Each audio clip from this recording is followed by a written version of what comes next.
In this lab, multiple circuits are examined using an online circuit simulator. The goals of the lab are to gain a better understanding of how resistors affect current and changes in voltage, examine the effects of capacitors on a circuit, examine the effects of ammeters and voltage gauges, and gain an understanding of the relationship between change in voltage and time for a system with capacitors. Overall, this lab aims to examine components of circuits and the effectiveness of this simulation in predicting the behavior of real-world circuits. In the first part of this lab, a circuit with two batteries of 1.5 volts each, two resistors with resistance of 47 and 100 ohms, and two ammeters is constructed as seen in the diagram. Now, using the loop rule and the node rule, it can be predicted that the two ammeters should have the same value and that the current should be approximately 0.02 amps. Surely enough, when the circuit is created, both these predictions are confirmed. Now, to examine the properties of these ammeters, we can reverse the direction in which one of them is wired and see that according to the circuit simulator, the ammeter stays positive. However, actual ammeters have positive and negative terminals, and reversing the wire should result in a negative value of the current. Furthermore, the effects of voltmeters can be examined by replacing the upper ammeter with a voltmeter. From this, it can be seen that the voltmeter reads a voltage difference of 3 volts, or the voltage difference created by the two batteries. Also, the ammeter now reads 0, which indicates that there is no current flowing throughout this system. This is because the voltmeter in the circuit simulator is an ideal voltmeter with infinite resistance, so no current passes through the voltmeter, and therefore the circuit is open.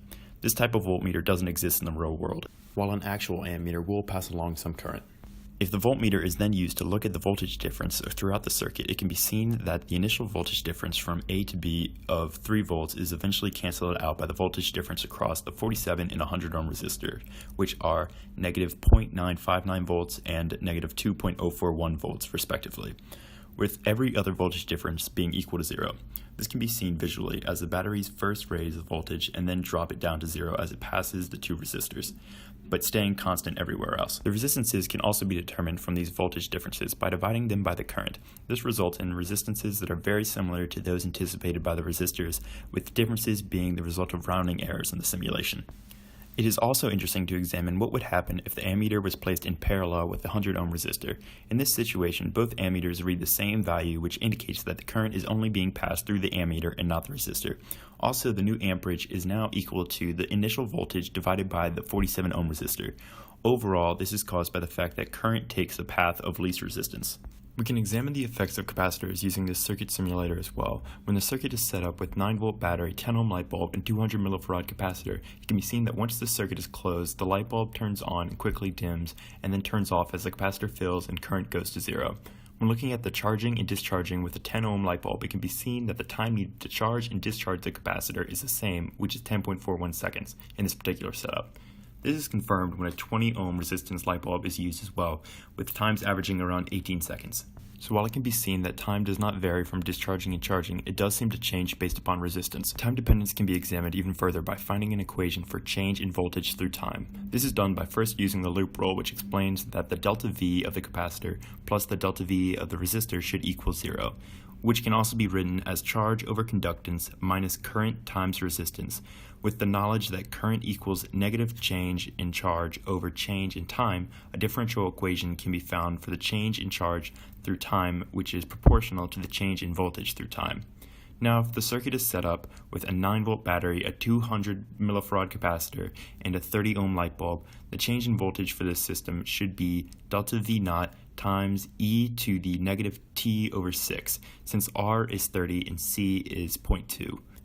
To confirm this, the voltage across the capacitor can be recorded as the circuit discharges, and then by plotting the ln of delta V over delta V naught versus t, a line with a slope of negative 1 over RC should be found. When this is done and the results are recorded and plotted, a slope is found of negative 0.1677, which gives a RC value of 5.96, which has a percent error of only negative 0.667. Thereby confirming the accuracy of this calculation. Throughout this lab, differences between this ideal simulation and a real-world circuit have been pointed out, such as the non-ideal voltmeter and the sign difference of actual ammeters. It should be noted that real ammeters also have an effective resistance, as do batteries and wires, meaning that there would be a voltage drop as a result of the addition of an ammeter, which would ultimately alter the current of the circuit as well. Similarly, if a real battery was used to charge a capacitor with no resistor, the equation used earlier would predict that the capacitor would be fully charged instantaneously, as e to the negative t over RC would be equal to 0 and the delta voltage would equal the initial voltage. However, since real batteries and wires have effective resistance, this would not be correct, and the capacitor would take some portion of time to reach full charge.